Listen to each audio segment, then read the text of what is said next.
prudents mortels. Il y a 15 jours, j'évoquais avec vous l'histoire du double accident.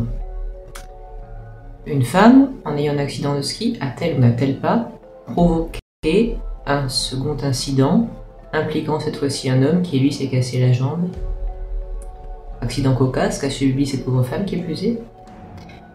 Eh bien, je dirais que vous êtes partagés. Il y a un peu plus de vrai que de faux en commentaire, mais tout le monde pense que c'est faux sur Instagram. Alors c'est vrai, disons, pour 50% d'entre vous, et faux pour 50% des autres. Je pense que l'histoire vous a partagé, parce que d'un côté, on dirait une anecdote effectivement inventée par des moniteurs de ski pour expliquer pourquoi il ne faut pas garder ses skis au pied quand on s'éloigne, et de l'autre, ce n'est pas non plus totalement invraisemblable. Seulement voilà, ça n'est jamais arrivé. Bravo à ceux qui ont compris que c'était faux. Vraiment. Eh bien, sachez d'abord que moi aussi j'ai trouvé ça vraisemblable. Car la toute première fois que j'ai eu l'occasion de lire cette histoire, c'était dans un exemplaire du magazine 20 ans qui n'existe plus aujourd'hui. Il y avait une sorte de rubrique un peu comme la Courrier du Cœur, sauf que les lectrices y rapportaient des anecdotes de leur vie. L'une d'elles disait que la pire honte qu'elle ait jamais vécue, je n'ai pas plus la revue sous la main, mais je m'en souviens, disait donc dans un de ses courriers que elle avait eu l'occasion donc d'avoir cet accident, s'être éloignée pour uriner sur une piste de ski, être tombée, s'être cassé le bras, être arrivée à l'hôpital, s'être retrouvée allongée auprès d'un homme qui avait la jambe cassée, qui avait dit « C'est à cause de cette espèce de folle que j'ai vu dévaler la piste ». Ça m'a tellement surpris, parce que parfois on ne dit pas que l'homme a ri, mais qu'il a été surpris, que j'en suis tombée du télésiège. J'ai lu, j'ai dit oui d'accord, je n'ai plus repensé. Là-dessus, j'ai fait ma thèse sur les légendes urbaines. Et j'ai lu un livre spécialisé, dont je crois que je vous ai déjà parlé, où j'ai réalisé que certaines histoires que je prenais pour vraies ne l'étaient pas, parce que je les ai retrouvées dedans. Et l'histoire du double accident s'y trouvait. Tiens donc. Cette fois-ci, on y précisait l'anecdote du fait que la triste héroïne de l'histoire avait bu du vin chaud d'abord, ce qui expliquait qu'elle ait besoin de se soulager, et que cela se passait à Akron, aux États-Unis, dans une station de ski locale. Et que là, l'homme qui avait eu un accident à son tour l'avait eu parce qu'il avait ri. Autrement dit, il n'avait pas eu une réaction très charitable. Et là, boum, punition divine immédiate. Une morale à cette histoire, donc? Eh oui. C'est à cela qu'on reconnaît la légende urbaine. Je me laissais perplexe. Le livre était plus ancien que la publication dans 20 ans. Cela voulait dire que soit la lectrice s'était attribuée cette histoire, soit la rédaction de 20 ans avait comblé un manque, comme ça peut arriver parfois, dans la rubrique du courrier des lecteurs, en attribuant cette histoire à l'un d'eux, mais qui n'était pas un vrai courrier qu'ils auraient reçu. Alors quid? Pour avoir le fin mot de cette histoire, je me rappelle à l'époque avoir écrit à 20 ans, de manière sarcastique, en faisant la remarque à la lectrice que c'était pas beau de mentir, parce que j'avais pas à l'accuser directement à la rédaction. Curieusement, il n'y a jamais eu le moindre retour. C'est plutôt penché, hélas, dans l'hypothèse que la rédaction ait inventé cette histoire. Ou pas, bien sûr. Si d'anciens rédacteurs voient la vidéo, qu'ils me disent en commentaire s'ils se sont fait avoir par une lectrice qui s'est attribuée la légende urbaine, ou si c'est eux qui l'ont délibérément inventé, ce que je veux bien croire. Passons, si vous voulez bien, à l'histoire d'aujourd'hui, dite l'histoire du fantôme d'Heilbronn, ou parfois aussi de la femme sans visage. Heilbronn, c'est une ville allemande. Et en 2007, un crime y a eu lieu, et les traces ADN retrouvées sur celui-ci ont fait s'exclamer aux policiers locaux « Ah, c'est encore le fantôme !» Quel fantôme? Eh bien c'est ça. Il aurait eu, entre 1993 et 2008, une série de crimes et délits extrêmement divers que les preuves ADN ont fait attribuer à toujours la même mystérieuse femme. En fait, ça remonte à 1993, comme vous le savez, l'ADN ne pouvait pas être prélevé auparavant, ou il pouvait l'être mais pas analysé. Les analyses débutent avec les années 1990. Et la surprise, on se rend compte, a posteriori s'il le faut, car l'affaire a été connue à partir de 2007, que l'ADN donc d'une même personne se trouvait sur des crimes et délits extrêmement divers, commis principalement en Allemagne et en Autriche. Ça alors, tenait-on la plus grande serial killeuse de tous les temps? C'était une histoire curieuse à plus d'un titre, il faut dire. Parce que, d'une, j'ai pas besoin de vous expliquer que les femmes serial killeuses sont bien plus rares que les hommes, pour commencer.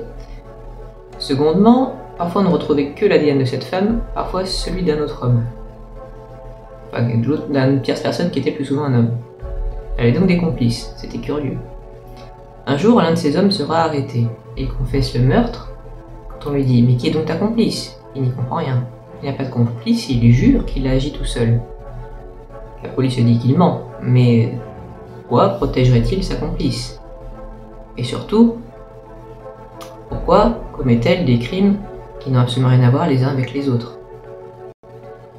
Pensez qu'on retrouve le dit ADN sur des traces donc de meurtre, mais aussi de cambriolage par exemple, et commis sans grande gravité. Par exemple, simplement on a retrouvé le contenu d'un frigo vidé chez quelqu'un, et on trouve l'ADN donc de cette femme surnommée depuis le fantôme Dale Brown sur un biscuit qui avait été mangé en partie. Bon, un jour elle vide un frigo, le lendemain elle tue quelqu'un. Ça n'a aucun sens, en tout cas pour des policiers. On l'appelle le fantôme Dale Brown parce qu'en 2007, dans la ville donc d'Heyburn, une jeune policière est tuée d'une balle en pleine tête. L'empreinte recèle l'ADN qui était retrouvé dans toutes ces affaires non élucidées pour la plupart. Ça comprend aussi d'ailleurs un braquage en France. On l'appellera aussi, l'intéressé, la personne de sexe féminin inconnu. Mais donc, qui pouvait bien être cette Jane Doe, me direz-vous?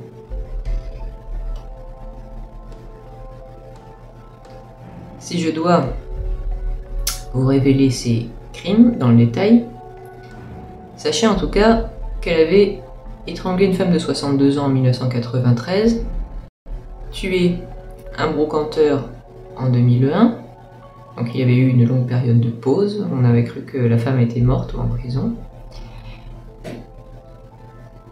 Un enfant s'est blessé toujours en 2001 avec une seringue abandonnée qui avait servi à s'injecter des stupéfiants, si vous suivez bien.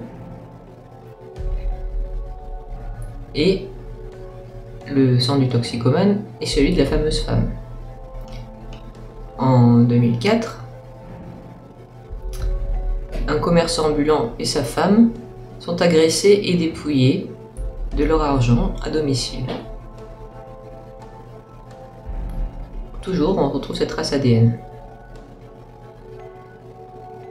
Jusqu'en avril 2007, on retrouve les traces dans des cambriolages de domicile, bureaux, établissements hôteliers, supermarchés, caravanes, cabanes de jardins ouvriers, braquages et vols de voitures.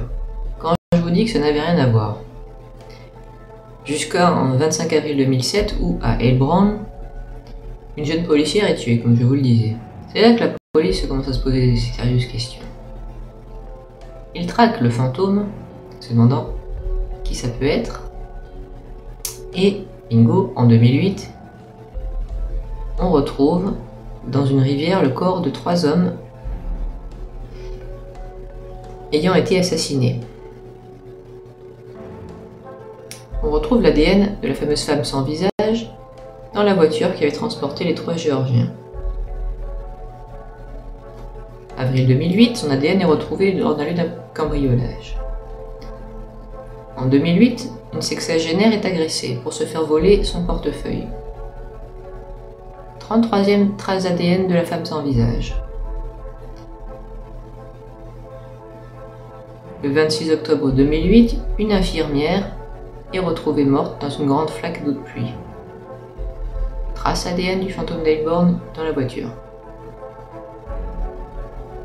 Et le 20 décembre 2008, des cambrioleurs sont arrêtés à Metz. On retrouve la femme sans visage, plutôt sa trace ADN, dans l'un des véhicules.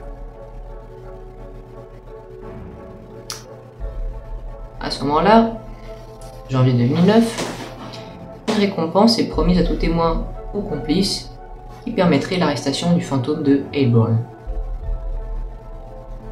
Et qui était-ce qui a permis son arrestation? Eh bien, personne.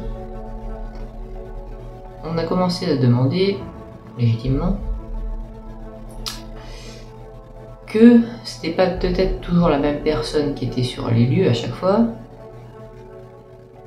mais que c'était peut-être les bâtonnets stériles qui servent aux analyses ADN qui avaient un problème. Ah, ouais. Les analyses ADN avaient été lieu dans des laboratoires différents, mais il en avait différemment des bâtonnets. On analysa un lot de bâtonnets qui aurait servi un peu partout en Europe.